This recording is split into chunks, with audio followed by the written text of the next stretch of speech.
Le CMCA, Centre méditerranéen de communication audiovisuelle, est une organisation de coopération audiovisuelle qui regroupe les principaux diffuseurs de télévision du bassin méditerranéen, des producteurs indépendants et des opérateurs audiovisuels. Le CMCA a été fondé en 1995 et son siège est à Marseille. Depuis 14 ans, il organise le prix international du documentaire et du reportage méditerranéen, une manifestation qui décerne 7 prix chacun d'une valeur allant de 4 000 à 6 000 euros dans 7 catégories différentes. Enjeux méditerranéens, mémoire de la Méditerranée, art, patrimoine et culture de la Méditerranée, première œuvre documentaire, sport en Méditerranée, reportage d'investigation et magazine.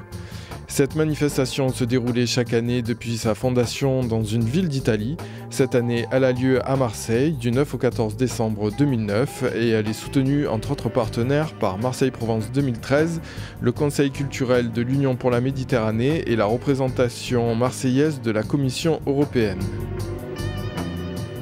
Martine Viglione est la directrice du CMCA. Interview sur la Grenouille. C'est la 14e édition de ce prix et c'est la première édition à Marseille. Donc on peut se dire, tiens, pourquoi première édition à Marseille? Tout simplement parce que ce prix, nous le faisons, la phase finale en tout cas de ce prix, puisque nous recevons en moyenne 300 documentaires à Marseille que nous sélectionnons. Ici à Marseille, il y a 35 films finalistes dans les différentes catégories et d'ordinaire, ce prix se passe en Italie. Il était l'année dernière à Turin, nous l'organisons avec nos amis de la RAI, il était l'année précédente à Civitavecchia, Palerme, Syracuse. Bon. Cette année, nos amis italiens n'ont pas pu l'organiser et en 2 mois de temps, on s'est dit, pas question que les 300 réalisateurs qui ont envoyé leurs œuvres, que les 35 réalisateurs finalistes ne trouvent pas une réponse à ce qu'ils nous ont envoyé. Donc en 2 mois de temps, on l'a monté à Marseille.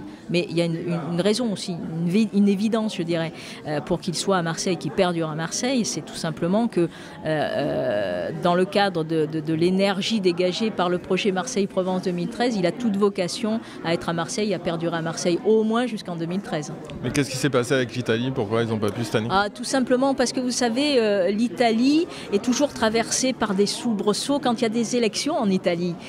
C'est encore plus, j'allais dire, dramatique entre guillemets que chez nous. C'est-à-dire que la ville qui devait organiser le prix a changé de majorité tout simplement au mois de mars l'année dernière et que la mairie ne s'est pas retrouvée dans le projet et donc jusqu'au mois de septembre on est resté comme ça, on s'est dit mais non ça va se passer en Italie, puis quand on a vu que c'était pas possible on a décidé du jour au lendemain on va dire de l'organiser à Marseille tout simplement. Quels sont les buts de ce festival? Alors l'idée de ce prix est des différentes catégories, enjeux méditerranéens, mémoire, art, culture, patrimoine, première œuvre, c'est avant tout de faciliter la circulation des œuvres en Méditerranée, de part et d'autre du bassin méditerranéen. Vous l'avez vu, sur les 300 documentaires, il y a 35 pays qui sont représentés, 35 pays de production. Sur les 35 pays, il y a bien évidemment des pays de la rive nord, mais on reçoit de la rive sud, bien sûr, mais on reçoit beaucoup de films venant des États-Unis, de Suède. Vous avez vu, il y a un film syro-danois qui est en compétition. Bon. Donc l'idée, c'est vraiment bien de faire circuler les œuvres en Méditerranée. C'est une des missions du Centre méditerranéen de la communication audiovisuelle. Donc favoriser cette circulation des œuvres, montrer ces documentaires.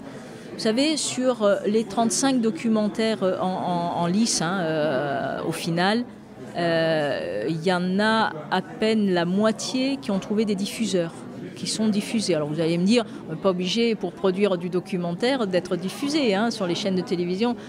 On l'a bien vu, on sait pertinemment que souvent nos chaînes de télévision formatent énormément le documentaire. Mais c'est une des missions de ce prix, c'est aussi de montrer et de le montrer au public, puisque le vendredi 11 décembre, à l'Alcazar à Marseille, une sélection de 8 documentaires sera montée au public. Donc l'idée, c'est de faire circuler les œuvres en Méditerranée, de la rive nord au sud, sud au nord, et puis 2, de montrer à un public marseillais ces œuvres. Quels sont les critères de sélection du film ? Je dirais comme dans n'importe quel... Alors là, on n'échappe pas à des critères très, très traditionnels.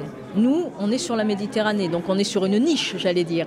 On n'est pas comme nos amis du FID, ou Festival international du documentaire, où les documentaires de création sont ouverts à tous les pays. Nous, on est stricto sensu sur la Méditerranée, dans des catégories très précises, qui sont des enjeux méditerranéens, la mémoire, art, culture, patrimoine, puis des premières œuvres pour donner leur chance à de jeunes documentaristes qui ont fait au maximum 3 documentaires.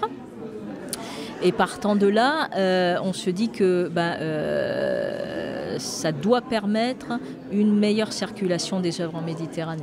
En tout cas, on l'espère. Ce sont des jurys internationaux qui sont constitués pour décerner les différents prix. Il y a 8 prix différents dans ce festival. Comment sont constitués les jurys ? Alors moi j'ai tendance à dire, si on parle du jury documentaire qui va être présidé cette année par Khaled Al-Khamisi, qui est un auteur égyptien, journaliste de formation, qui a écrit Taxi, c'est un best-seller maintenant dans les pays arabes, il vient d'être traduit aux éditions Actes Sud. Nous on essaye de constituer des jurys de façon à ce que la rive nord, la rive sud de la Méditerranée soient représentées. Parce que les professionnels de la rive nord et de la rive sud n'ont pas les mêmes écritures. Dans les télévisions, on ne diffuse pas les mêmes choses. Donc des regards croisés. Donc des professionnels, des diffuseurs. Cette année, la télévision turque, TV5 Monde et France 3 Corse à travers Viastel, la chaîne satellitaire de France 3. Des réalisateurs, puisque systématiquement, un réalisateur vainqueur de l'année précédente est présent dans le jury. Cette année, ça sera une jeune réalisatrice franco-algérienne, une réalisatrice italienne également. Donc des diffuseurs, des réalisateurs et des producteurs. Et puis ce que j'appelle autres, c'est-à-dire des gens qui... je vais vous citer 2 exemples qui seront dans le jury documentaire. Mohamed Tozi, qui est un sociologue, politologue à l'IEP d'Aix-en-Provence, qui s'intéresse énormément au cinéma, puisqu'il a fait partie de la commission cinéma de son pays au Maroc. Et puis Apolline Quintran, qui est directrice du Festival de Marseille. Alors on est dans de la danse. Et je sais très bien qu'Apolline, elle a un regard sur tout ce que sont les arts. Voilà, donc c'est ça, c'est un peu une alchimie qu'on essaye de faire entre des hommes, des femmes, des diffuseurs, des producteurs, des réalisateurs. Ils n'ont pas la même vision du documentaire, là où ils sont. Et puis surtout, de bien représenter les 2 rives de la Méditerranée. Je vous ai dit la Turquie, l'Égypte, l'Algérie, le Maroc, la France, l'Italie, de façon à ce que ces regards croisés arrivent à travailler ensemble. Oui, ça ne doit pas être facile parce qu'il y a de nombreuses tensions politiques en Méditerranée. Est-ce que ces tensions ressurgissent au moment des débats sur les films ? L'année dernière, ça a ressurgi. Il y a eu effectivement des tensions sur un film israélien, un documentaire sur la Gay Pride à Jérusalem. Oui, c'est un documentaire qui a fait problème, qui a fait débat en tout cas.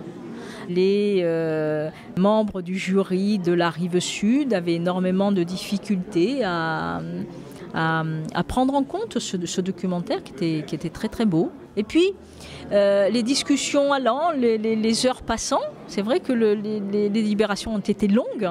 Au bout du bout, il y avait un président de jury qui s'appelle Thierry Favre des Rencontres d'Averroès, qui a fait certainement beaucoup de choses pour ça. Et au bout du bout, tout le monde est arrivé à porter sa parole, porter son regard, et au bout du bout, tout le monde était convaincu que c'était le film qu'il fallait primer, c'était le Grand Prix du CMCA, le film qu'il fallait primer. Donc voilà, c'est ça aussi une des vocations de ce prix, c'est peut-être de faire en sorte que... on sait bien que la Méditerranée est traversée par du tragique et des conflits, on le sait tous bien ça.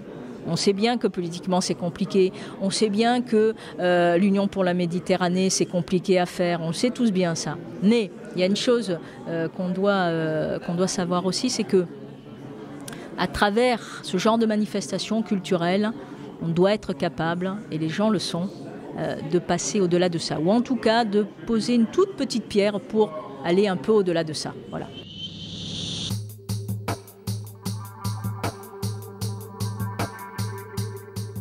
C'était Martine Viglione, directrice du Centre méditerranéen de communication audiovisuelle, le CMCA, qui organise du 9 au 14 décembre 2009 à Marseille la 14e édition du prix international du documentaire et du reportage méditerranéen.